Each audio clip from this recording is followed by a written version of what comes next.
S'adresse à Monsieur le ministre de l'Intérieur. Pour la troisième fois en 2 jours, une voiture de police a été incendiée devant le commissariat de Firminy dans ma circonscription de la Loire suite à des jets de cocktails Molotov. Malgré la grande réactivité des pompiers, ces véhicules ont été entièrement détruits. Pour les policiers, cet acte ne fait aucun doute. Il s'agit de représailles de trafiquants de drogue dérangés dans leur activité par le travail remarquable de la police suite au déploiement depuis quelques semaines d'une brigade spécialisée de terrain dans la vallée de l'Ondaine. Ces attaques contre nos forces de l'ordre qui se consacrent à la protection de la population nuit et jour sont inacceptables, intolérables, Monsieur le ministre. Nos forces de l'ordre font un travail admirable, reconnu par tous, avec de moins en moins de moyens dans un climat social qui se tend de plus en plus. La criminalité et le délit augmentent dans nos communes malgré la hausse timide d'effectifs qui reste insuffisante.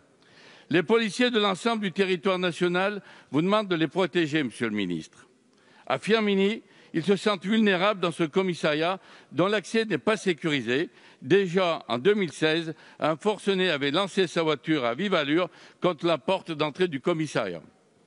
S'attaquer à nos policiers, c'est s'attaquer à la République. Les 3 auteurs de ces attaques viennent apparemment d'être interpellés. Ils doivent être fermement, je dis bien fermement, condamnés.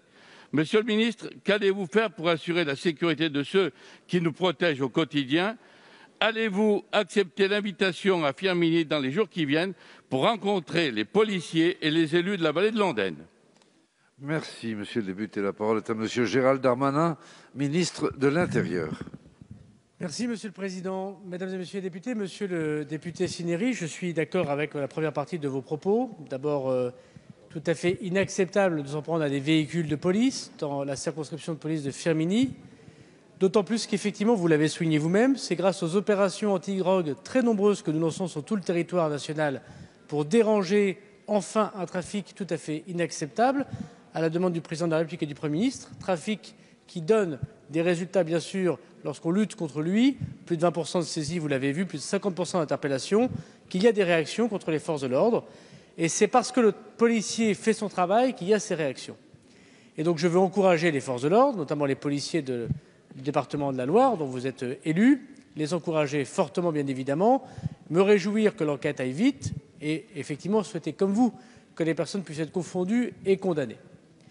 C'est donc bien parce qu'il y a une activité policière supplémentaire dans tous les quartiers de la République qu'il y a ces réactions. Et nous ne lâcherons pas.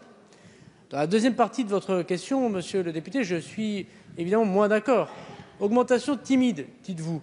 Plus de 10 000 policiers et gendarmes. Et j'ai publié ce matin dans toute la PQR, vous l'avez vu, l'augmentation dans toutes les circonscriptions de police de France, dans tous les départements de gendarmerie de France, des augmentations extrêmement fortes du nombre de policiers et de gendarmes. C'est grâce évidemment à la promesse et à l'engagement de la majorité parlementaire. Monsieur le député, avec le garde des Sceaux, nous avons mis fin aux remises de peine automatiques à ceux qui s'en prennent à des policiers. Nous avons choisi, et c'est un point très important, une incrimination pénale spécifique.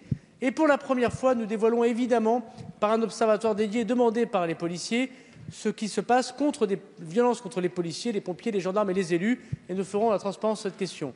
Est-ce que je viendrai dans votre département? Oui. Quand? La semaine prochaine. Et j'espère que la veille de Noël, vous m'accueillerez et j'aurai l'occasion une nouvelle fois de saluer et d'encourager les policiers qui sont la fierté de la République. Merci. Monsieur le député. Monsieur le ministre, si vous venez la veille de Noël, je serai votre Père Noël et apportez-nous les cadeaux qu'il faut, c'est-à-dire amenez-nous les moyens nécessaires pour assurer la sécurité face à ces délinquants et ces voyous. Merci.